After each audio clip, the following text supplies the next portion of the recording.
Le déjeuner sur l'herbe de Manet.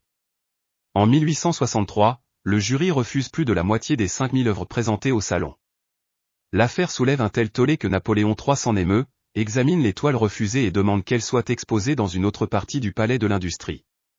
Ce sera le fameux salon des refusés, un véritable succès puisque les visiteurs s'y précipiteront par milliers, même si la plupart d'entre eux ne sont venus que pour se moquer. L'exposition n'était séparée de l'autre que par un tourniquet, rapportera le peintre Cazin, l'un des refusés. On y entrait comme à Londres chez Madame Tussaud, dans la chambre des horreurs. On s'attendait à bien rire, et on riait en effet dès la porte. Manet, dans la plus reculée des salles, perçait le mur avec son déjeuner sur l'herbe.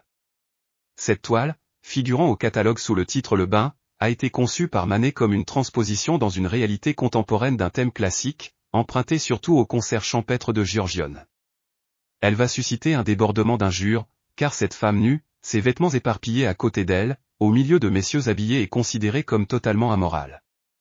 Monsieur Manet veut arriver à la célébrité en étonnant le bourgeois, clament les critiques. Zola sera un des seuls à prendre la défense du peintre, ce qu'il faut voir dans le tableau, ce n'est pas un déjeuner sur l'herbe, c'est le paysage entier, avec ses finesses et ses vigueurs, ses premiers plans si larges et si solides et ses fonds d'une délicatesse si légère, c'est cette chair ferme, modelée à grands pans de lumière.